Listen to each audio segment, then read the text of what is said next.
moats almost aren't a thing anymore, at least in software. My belief is that the only moat is execution velocity. Like a deck is a snapshot, right? Like we see a founder at a certain point in time, and so much of what we're trying to evaluate is how quickly do they get here and how quickly will they get to and through the next thing. Welcome to VC Uncovered, the series where we highlight the next generation of investors who move faster, take bigger risks, and build shoulder to shoulder with founders. I'm your host, Drew Glover, co-founder of Fiat Growth and general partner at Fiat Ventures. Haley Bryant, so excited to have you here on VC Uncovered. You were one of the very first folks that we had on the VC Uncovered newsletter, and this has morphed into a huge community, but also a podcast, and so excited to get you back on so people can hear from you, see that face, see that the energy you bring. And so I would love to just kick things off by you just sharing a little bit more about who you are, Hustle Fund, just so we can get that context, and then we'll jump into things. Awesome. Drew, thanks so much for having me first on VC Uncovered. I love that you launched this and created a platform for more people to get discovered and just learning more about your own experience, not just breaking into venture, but like building a venture to break into venture. And the platform you build for other people is just so inspiring. So thank you for your work. Congrats on all the progress. Not surprised you've turned this into a huge media business, and excited to hear more about the flywheel and how it's all going. Quickly on me, I'm Haley. I'm a partner at Hustle Fund. Hustle Fund is a super early stage fund. We still invest hilariously early in startups. First check 50% of the time. Lots of B2B, lots of fintech, lots of health tech. A year ago, I probably would have said B2B SaaS. I feel like that's changed a little bit, so maybe we can get into it as we get through the conversation. And I think we're also exploring more. I'm DMV based. What's been really cool over the last year has been kind of finding my feet in the DMV and on the East Coast specifically. We're really lucky to be awarded some capital from DC and to spend more time finding and building with founders in DC, which means being more connected to critical industries. So I'm spending more time in cyber and dual use and energy, and that's been fun. So lots of change happening. Before VC, I was angel investing while building a company and just kind of learning as I went, doing some advising. I worked at a couple of startups before that, content agency. And it's been a whirlwind adventure, but excited to be here and to chat with you. Love it. Love it. Such great background. I'm sure you guys can hear just for how eloquent and like smooth and quick and detailed Haley just laid that all out. She is a natural born executor, like full on executor. You can feel it in the energy. I want to just jump back to something you said earlier, just as you were just laying all that out. You said we invest hilariously early. And it reminds me of another podcast I had, a guy, Jeff Becker, over at Antler Ventures. And he always said, like, without saying we invest hilariously early, he was like, we invest in like idea stage and we invest in absolute maniacal maniac founders. And one thing I got from that podcast was you're investing so early, the only way you can underwrite a business is off the founder DNA. 100%. And so I'm curious, like at Hustle Fund, also in this age of AI and just like us trying to, as VCs, understand what a moat even is anymore. Like, how are you approaching investing hilariously early? Oh my gosh, it's such a good question. And Jeff is amazing. I love their pre-accelerator concept that they just look for super smart, driven people, help ideate with them and build with them. And I think that's a great place to be.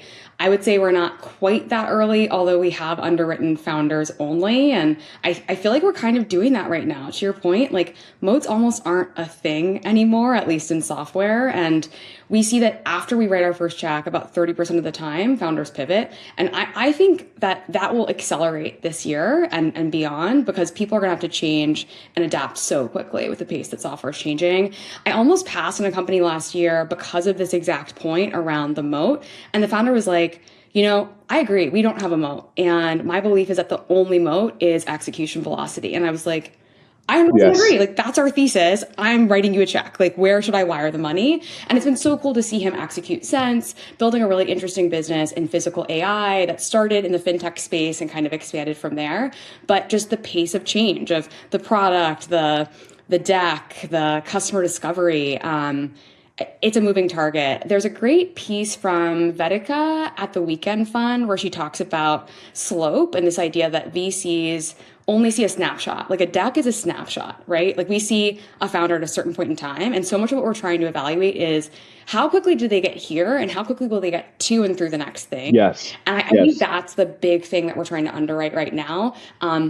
Another company you may meet next week. I have to send you an email after this on some we're excited about. Maybe we'll chat about agentic commerce, but a company that's heading out there next week. We have not signed paperwork yet, but I've been talking to the team for a month and a half and just seeing how quickly they're executing on both the business and the deck is like that's what we're looking for. So I am spending more time getting to know teams than I was maybe a year ago, really to get a sense of their pace. And I wouldn't say maniacal. Like I love a like slightly crazy founder, but I do care deeply about EQ, about customer centricity, still about people who can build great relationships. Because like in reality, in the real world at least, not everything will be sold agent to agent, right? So I do think that matters, but I'm all in on execution. So I'm curious about you because you get to kind of cherry pick from working with great clients and where you're sort of focusing and if that's changed in the last year or so. Yeah, well, first thing I'll say is that I will, plus 100 to what you're talking about, speed and execution. It's very similar. There were a couple different deals that I was looking at, and I was searching high and low for the moat. And of course, I was asking the founders, and they were just like, "Our moat is speed. Like, no one can catch us." And then internally on our team, I keep talking about I was like, I'm only investing in Formula One founders. Like I need founders going 200 miles an hour. I love that. That's all day. Like it's so important getting from point A to point B faster than the other person. It compounds over time. And the next thing you know, like you're in a different state while they're still, they're at a gas station somewhere trying to figure shit out. Also, I think with speed, conviction in like moving in the direction of like just making fast decisions is just so important. What I'm seeing right now, it's obviously we're very much focused in fintech. I will tell you, this is something I was saying a long time ago, and I feel like I was saying it more from marketing lingo, and now I've actually grown into the statement where the best fintech or the best generalist investor is a fintech investor, and that's very much because fintech is now like the invisible operating system of all businesses. If you talk about, there's a lot of businesses out there today that don't look like a fintech, but if you lift up the hood, like they're operating on all fintech infrastructure, and that's what's driving the majority of their revenue. That's what's driving the majority of their entire, call it client or user customer journey. And so, I get really excited because when I first started in fintech, I was looking for the next neobank, and now I'm looking, I'd say, 3 of the last 9 investments we've made have been in agentic commerce because now, what Amazon used to own in the one-click purchase is now something that is universal. And right now, the way you purchase and make payments is something that is, it can be done at light speed, and it can also be done through really interesting workflows, really interesting data. Again, I do think that there are still some moats that exist today. At least ones that you can come in with a pitch deck and still be unfair. I think data, I think distribution, obviously team is still one. And I hate to say this, but capital is a moat today. Like if you're moving at 200 miles an hour and you can fundraise that $20 million round and your competitor is still working off their first $2 million seed round, you have won. And it's going to be very hard to catch. And so, I find myself going back to where we started here, investing in speed, but also investing in the invisible infrastructure layer of fintech. Yeah, I want the front of your business to feel like to look like an F1 car. But I also want to know that when I look under the hood, all the things no one can see is this like fintech infrastructure that is powering your business. Okay. So much cooler than a mullet, but I love this sort of a business model for the types of companies you look for. And I totally agree. I think a month ago, just everyone kind of reckoning with the SaaS apocalypse and what was happening is everyone Yeah. sort of acknowledged, including the public markets, which was crazy. Oh yeah, like moats actually might not exist in like the cloud age and the open cloud age. And one of the things that I really appreciated was an analysis on, well, some of the moats are exactly what you said, Drew, around the team, around the data, around the speed, and around fintech. Like fintech rails Yeah. or infrastructure deeply embedded. Once you're in those payment flows, it's a lot harder to rip out. So I do think that's interesting. And I guess there's like a little bit of validation because I've been so excited about vertical AI for so long with the belief that these businesses could get into the flow of payments. So I've been really excited there. And I love to hear kind of how you're thinking about the founders that you're excited to back right now. Yeah. Yeah. No, well, I think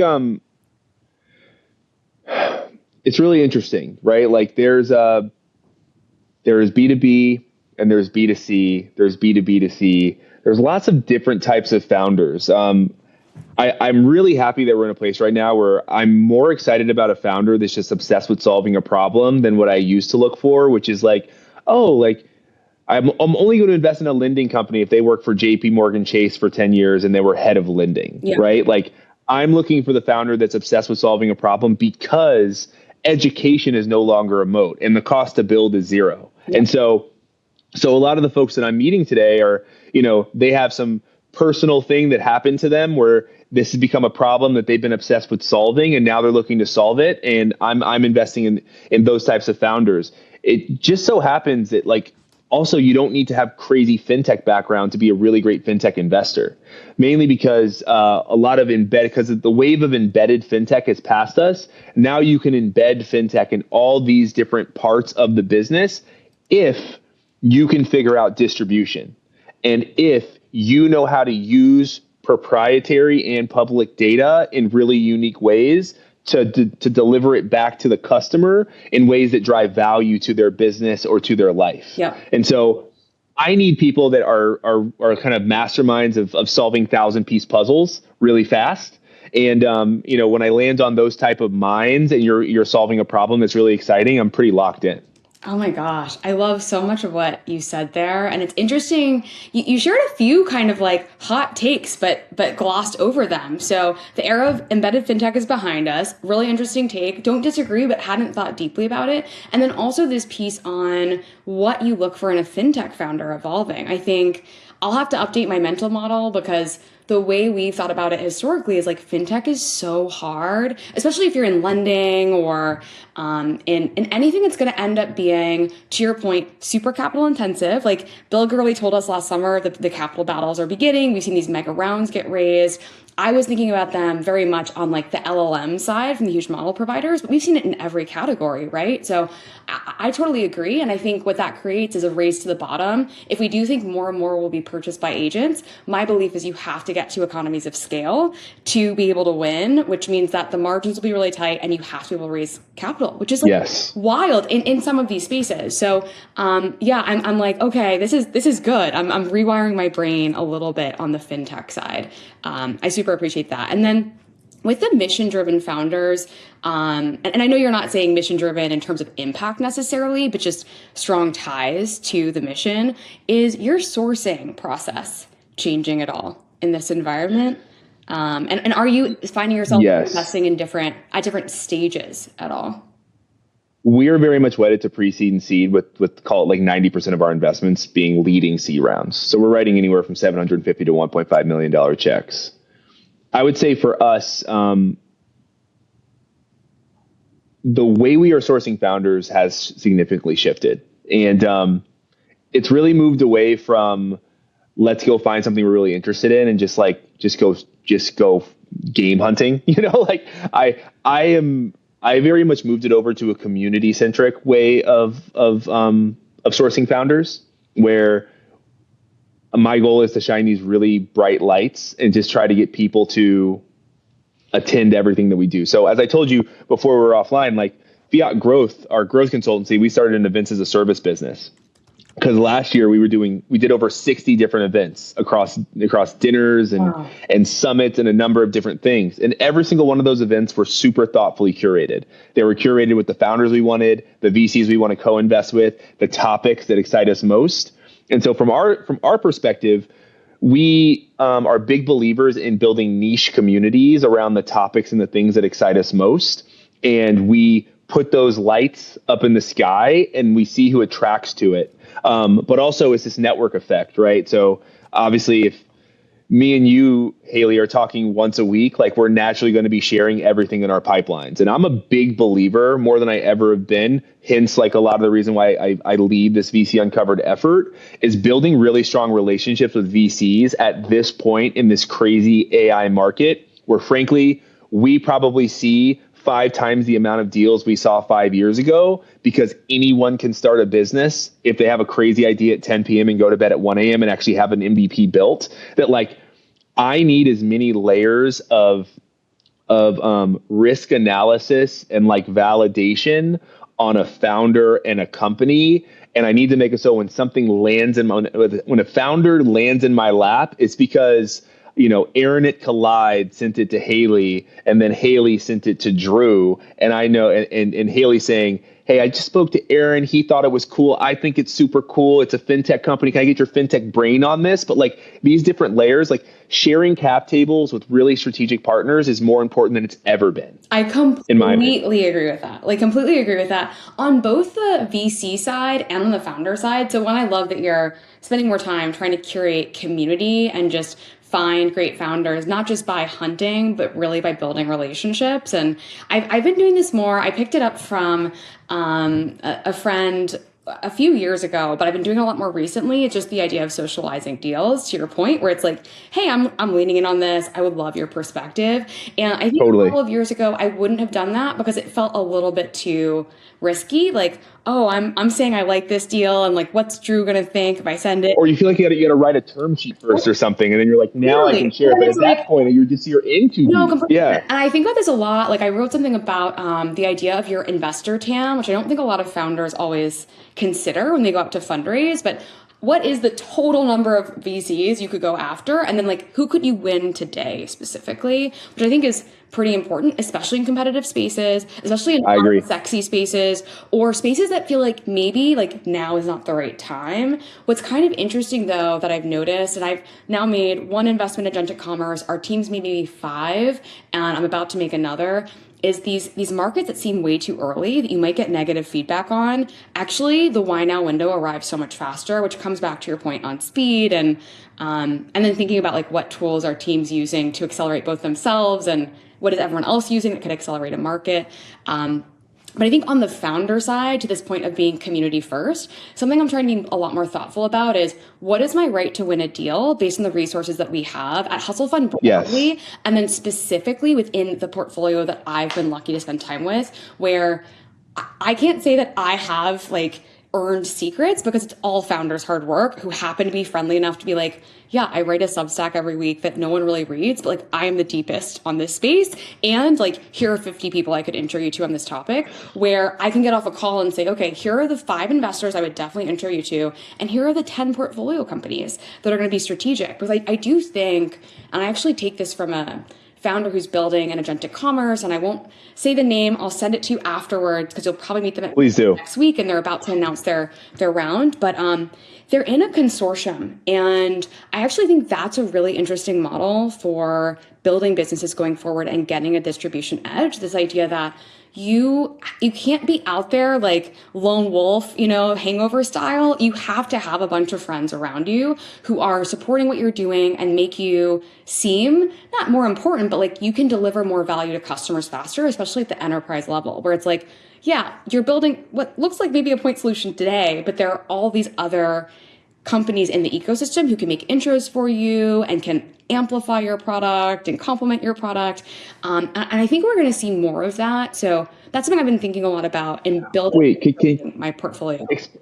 I love that. Explain the consortium model. Yeah. Please. So, and I don't know that this is like a thing necessarily, but I just think it's fascinating. So a team joined a consortium with a few other founders in their network who are later stage than them that are building in adjacent spaces so they could be complementary to almost create like a protocol Love this. for a specific industry. And when you think about a lot of industries, and I've seen this with an angel investment I made a long time ago before I knew anything really about Web3 into a company called Rain, I think they're really powerful in the stablecoin infrastructure space in saying, look, like, it's us and then it's our partners, it's our friends, and we're bringing the whole party to whatever business that we pitch to. And that's really compelling. So Yeah. it's kind of establishing those partnerships as a way to get distribution leverage that I think will be more and more common moving forward. So starting to play with it, No, have a name. I love that.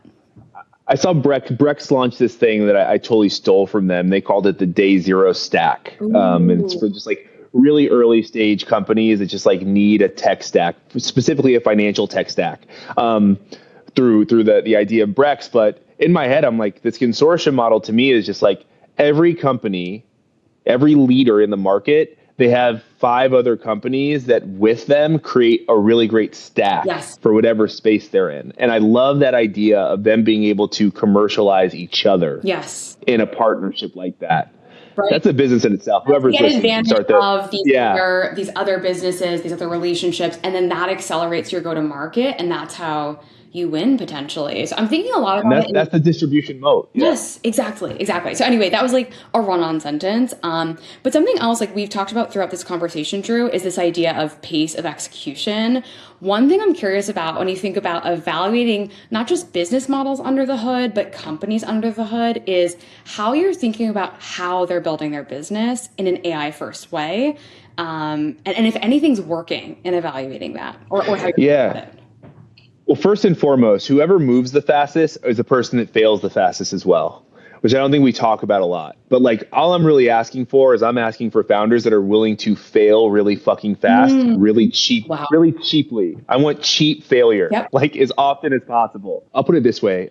Even on my team at Fiat, they all have either access to like the most expensive version of ChatGPT or the most expensive version of Claude. And one thing I say is, I don't care what the fuck you're doing on either of these. I want to know that you are running out of credits multiple days a week. Yeah. And I actually think that like any founder that says like we're AI optimized, like and they actually are, that's what it is. I wish I could sit here and say that like founders that are moving at the speed of light, founders that are like AI optimized, we've all had access to this AI world just as long as they have. It's about the person that's putting in the work and like absolutely trying to like obsessively make something better, obsessively fix something. And you can only do that by like testing. Yeah. Like I want you to run out of credits every day. And I know if you're doing that, then you're doing your job from an AI standpoint. And so to me, I think a lot of folks are like, oh, well, they need to be this, they need to be AI that. Sure. There's like the occasional company that might have some AI engineer that was like doubled down on this shit two decades ago. Sure. But at the end of the day, if in the last 36 months, you've been running out of credits every single day, guaranteed, like you have that DNA that I want to invest in if it's an AI company that's trying to do AI things. Yeah. That's going to be a really special business. I think that's a great threshold. Like, are you running out of credits? Like, are you using the tools at your disposal to the best of your ability and just getting better every day? And it's been such a fun time. I think like 6 weeks ago, if we'd had this conversation, I probably would have been, hood up, like with coffee, like just, looking down because I don't know, there's like so much doom and gloom out there for investors, for founders, like for the world. And it's been a little bit a lot of it troubling, but now I'm just in this like, wow, this is all so exciting. And I think the question I keep coming back to is what happens if/when everything accelerates like 50 times faster than we think it is today. And that's the challenge. Like that's the shift, talking about rewiring my brain to get your latest thinking on fintech, which is great because you're so in it with so many founders. But it's like, what is even possible? Like what is ambitious enough, I think is one of the things I'm really like trying to wrap my arms around right now. Well, I will tell you this, and this is me looking at it with the glass half full. I think about moats when it comes to me being a VC, like what gives Fiat a moat. I also think about what gives fintech a moat. And I actually feel like fintech is the ultimate moat when you think about different, there's a couple of them. I think healthcare is one of them too. I think fintech is definitely a moat as well. I mean, these are things that exist regardless of how fast we accelerate, right? And that's the question I constantly ask myself. So one is I'm incredibly thankful that I'm in fintech, but what I'm not thankful for is like even during the neobank craze, every single company that launches like, oh, I'm a neobank for, the AARP community. I'm a neobank for the LGBTQ community. I'm a neobank for African Americans. Right. Like we go down a list here, but it was just a copycat world for fintech. Yep. And AI has made it so easy to just like copy other models with like slightly different go-to-market strategies. So the hardest part of what I'm doing right now is sifting through what is VC, what is venture backable and what is not venture backable. Yep. The other one is, and this is across all markers, is I don't believe that there will be a pre-seed, seed, Series A, Series B, Series C. Like this will die. This will die. And right now we're living in a market where, and I think Hustle Fund's in a really good place here, where what are you giving me beyond capital? Capital is a commodity. Like there's enough VC funds out there. If my idea is great and I'm a strong enough founder for me to go get money, like, can you help me scale my business? Can you introduce me to 50 different potential clients that'll get us from $5 to $20 million in ARR? Though, like outside of that, if you have a couple $100,000, you can seed your business to a growth round. This is why people keep talking about what's the next $1 billion single employee company. You see companies like Lovable going to $50 million in revenue in 2 months, right? Like you don't need VC money for that. And so, for me on the fintech side, and go back to this idea of invisible fintech, there are specific things in fintech that are so deep in fintech that, like, if you haven't been in fintech for the last 2 decades, like you never even know to look for this shit. Like I'm looking for the unsexy, historically unscalable models that are now able to become high margin, fast growing businesses. And there are a slew of them that are deep in the rails of how money moves in the stablecoin space. Like I could go really deep here if we really wanted to, but I find myself living in the unsexy right now, because right now those are the spaces that have the highest upside for fast growth, but are also the ones that, frankly, like I find it sexy. The rest of the world finds it unsexy. So I'm walking around and I have X-ray vision on of like who the cool cats are. Sure. That's really, I love that. That's so cool. There's so much I want you to write about, because you have so many great kind of one-line takes from the F1 founder. I hope that you write more. It was the TLDR there. F1. Yeah, it's great. It's great. No, I totally, I love that take. Love invisible fintech, and love the focus on the unsexy pieces of fintech, that you are so deep that you can find those opportunities. Well, even in our newsletter, I mean, I remember you talking about these like modernizing legacy service businesses. Yeah. To me, this is a thing that a lot of people are talking about, but I think what people typically run to is like the ones that have been front facing to us. Like, how do I go find the next Accenture or McKinsey? Yeah. But like, there's so many different, or what everyone's talking about right now is like whatever landscaping or HVAC. But like, how are you viewing this space? Yeah. So I think a lot comes back to team, right? Like betting on great teams and really ambitious teams, who want to go out and just like run and take the market. I think I'm spending less time focused specifically on fintech. As you know, we're fairly generalist. So we're kind of opportunistic investors with prepared minds, where it's like, okay, I've seen 5, 10, 20 companies in this space, and I think you're the best team relative to what else I've seen. So I'm comfortable making a bet here. So it's less focused on fintech specifically. I am definitely spending more time on problems that have barriers to entry because of the skill that's needed and the network that's needed to access the customers. So I just committed to a company based in DC that's in the satellite industry. And they're basically trying to create like the Twilio infrastructure for satellite communications via laser, because traditionally satellites communicate and send data to ground stations through radio frequency, which is really slow, really expensive, not very secure, and it's bandwidth constrained at a time where there's more and more data being created and that needs to be transmitted. And like, if everything goes right with AI, right? We hear Elon talking about what's next and all of these like data centers in space and all the AI he's sending out into orbit. There's just going to be more and more demand there.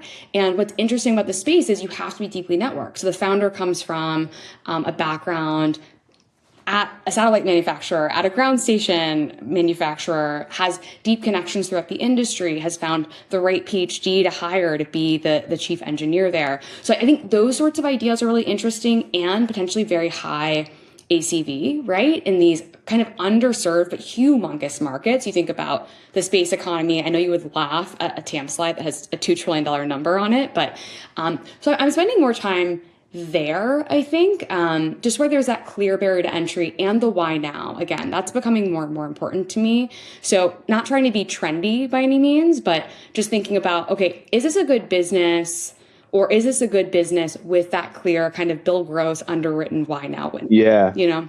Yeah. Well, I love that. And I'm telling you, like, I value so much that we are focused on fintech, because I feel like if I was truly a generalist investor, which I feel like your general approach is, like, I'm hearing you invest in agentic commerce, fintech, and then like orbital technology. And so like that gives me a ton of anxiety. I also, and this might be a hot take, and I want you to, obviously you will combat this. I feel like the future of venture capital is a hyper specialized fund. And I'm curious why that's wrong. I don't know that I would disagree with you necessarily. I also don't know that the future of venture capital is like venture capitalists. I definitely see more and more happening in algorithmic investing, although I agree. No, at the stage that we both like to invest, I think it's a lot harder, right? Like the algorithm Way ones harder. I'm connected to are like, come back once there's revenue to underwrite, right? Like then it becomes easier to do via algorithms. I guess what I'll say is it gave me a lot of anxiety. Like one of the biggest conversations I had in my early days in venture, and I'm still in my early days, let's be honest, but my first couple of years was like, I don't know if I want to be a generalist. Like, I don't know if I'm good at shifting focus so much and trying to be kind of like the master of none. I don't know. But I guess like throughout my entire life, I've just loved meeting really interesting people. Like I grew up overseas. I went to a tiny international school. I think my graduating class had people from like 27 different countries. And I think back to the friends I still keep in touch with from there. And they were at every lunch table. Do you know what I mean? I wasn't like, I'm sitting with this group of people every day. It was like, oh, like I'm going to sit with the IB students today. I'm going to sit with my friends that I go out with on the weekend today. I'm going to sit with the Americans tomorrow. And it was just kind of like, you know, I just always mixed it up. And I think I've enjoyed that throughout my professional career too, not being overly focused on any one group and just finding ways to connect dots. So what I feel lucky about now is being in a place where it's like, okay, I've invested in over 60 companies at Hustle Fund. I have a very clear spike on vertical AI. I know, like, I'm like so pumped. Very clear spike on vertical AI. I have this very clear spike on like small business, and then this idea of market expanders that are rebuilding the middle class. So think about Fortify Education, that's lending as a service for trade schools to help more people underwritten to get into the trades at a time when everyone's talking about a K-shaped economy, right? And I wish I was a carpenter. Oh my God, they're amazing. I'm like getting goosebumps. Like I'll send you the deal. Whenever they next raise, Coral Care, which just raised a $13 million Series A to help practitioners in speech therapy and occupational therapy help kids with developmental delays. And I think like those are two clear sort of areas that I focused on. And then I still really I'm a consumer of tech. I got into tech because I was really excited about Steve Jobs and Apple and the iPhone, and I love to play. And so I still angel invest, and there are things that I can't underwrite from a fund perspective, but there are definitely things that are super scalable and I'm really excited about in the consumer space. So while I'm not a specialist, and while I largely agree with the hyper specialized idea, I think this kind of comes back to the beginning of the conversation on pace. And Part of the Yeah. reason I came to Hustle Fund was this idea of getting a lot of experience quickly and bringing this network lens that I built while I was at Animals and thinking about how we connected our hundreds of customers to each other to help them get leverage, to help them all rise together, going back to this consortium model.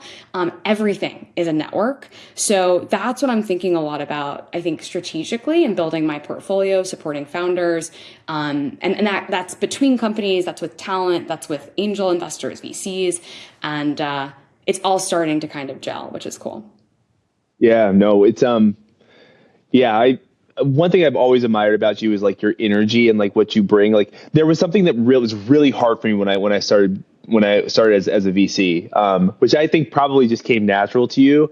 Is I grew up being really interested in what interested me, and one thing I learned in VC is I just need to be interested. I just need to have like pure, universal, diversified curiosity. And sometimes early on, if it didn't interest me, I'd be like, oh, this, but I'm a party of one, right? And I can tell even how you grew up and everything. Like you were just curious, like pure curiosity. And that is like such a valuable tool, probably the most valuable tool as a VC for you to be able to walk into any room and be like, all right, like unbiased, I'm leaning in. I just want to learn, see what's special about you. So shout out to you for being you. That means a lot. Thank you so much. And shout out to my dad, who I have somewhere on my bookshelf, the Zen Mind, Beginner's Mind, which still is like one of my all-time favorite books. I've been like sending people books lately, and part of that. Repeat that again. What is it called? Oh, it's called Zen Mind, Beginner's Mind, and it's like core concepts in Zen philosophy. And I go back and reread it and listen to it all the time, but it's really all about having that beginner's mind and curiosity, which I don't think you can ever master, but it's a cool idea. Just because to your point, like there's so many businesses that would not have succeeded a few years ago that could succeed now. That's right. So that's right. I love that you're so curious about a specific thing and the opportunity to learn from you. And then just curious people in general. I've been sending books out. Shout out to Peter at Stellation Capital, because I chatted with him recently and he mentioned he really cares about people's curiosity and their reading habits. And I'm like, oh yeah, I gotta get back to the book game and talking to people about books. So anyway. Does Audible count as reading? Yes. Is this a hot take? Okay, good. Have you listened to I feel so guilty. I feel so guilty when I say I read a book and I'm like, but it was Audible. I think, well, like books may not exist for our kids. So like, good. Like, I'm glad you're listening. Like, good. If you're taking the information. I'm an avid reader then. What's something you've read or listened to recently that you've liked? Oh, dude. Oh my goodness. 1 second. I'm pulling out my Audible right now because I got a list. You got to see the receipts. Let's go. Yeah. So right now I'm reading 1929. It's about the crash of 1929, and it's basically just going through like all like the robber barons that were affected, like the people that were moving markets, the people that were like the amount of, it was just a crazy world, the amount of capitalists that in these moments would like literally like JP Morgan and all these people like enter a room and be like, we're going to bail, like no banks weren't strong enough at that point. We are going to bail out the market. It's crazy. And so it's like this behind door action packed. It's good. It's a really good I have to find my phone so I can add it to my bookworm read. Good. I love that. All right. So it sounds very stressful, but it's good. I read a lot of Tiger Woods books because I just love the way he's wired, but I just read the Tiger Slam, which is great. The Ride of a Lifetime by Bob Iger, who was,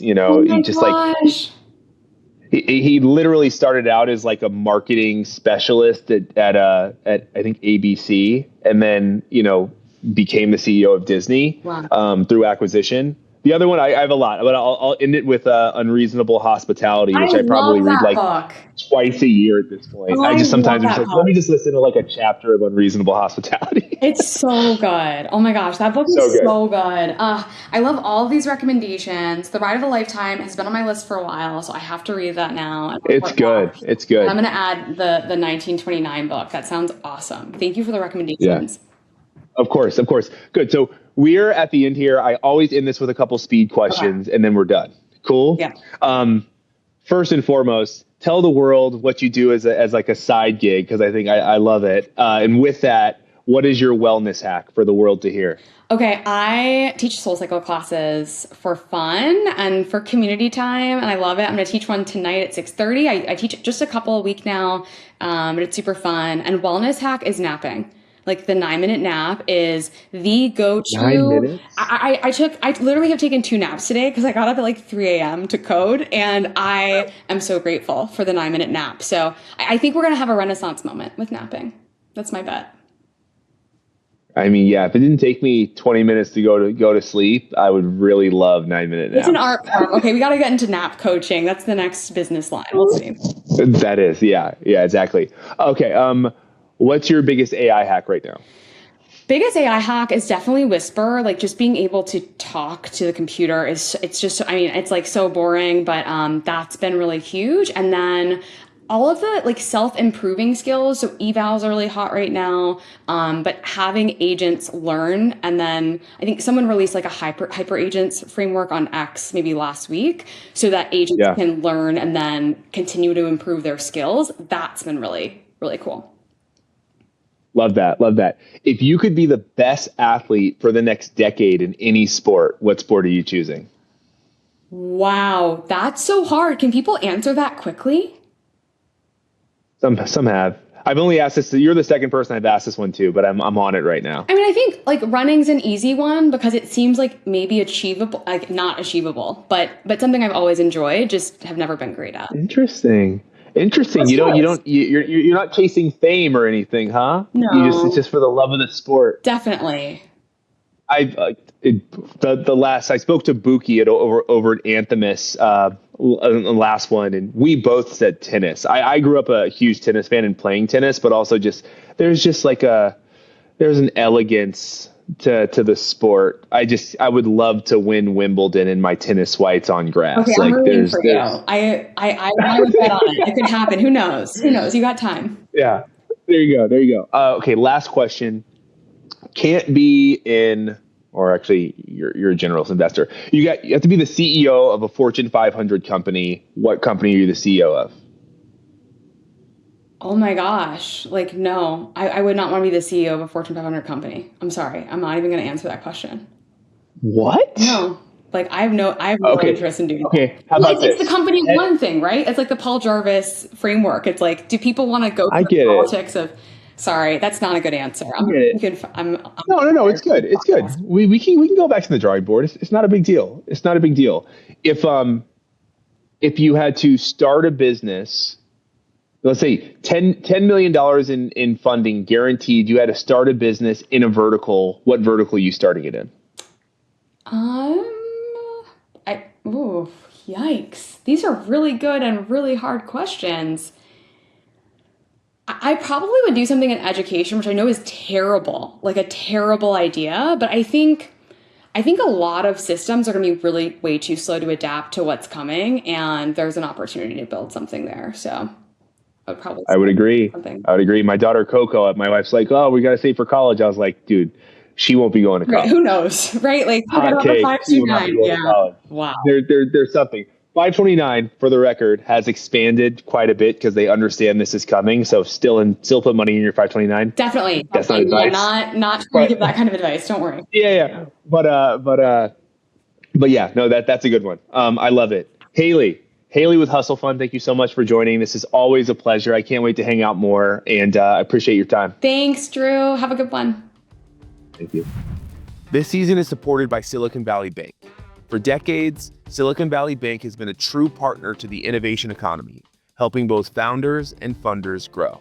Silicon Valley Bank, a division of First Citizens Bank, member FDIC. Please note, this podcast is for informational purposes and not investment, financial, or legal advice. The views expressed are those of the speakers and do not necessarily reflect the position of Silicon Valley Bank.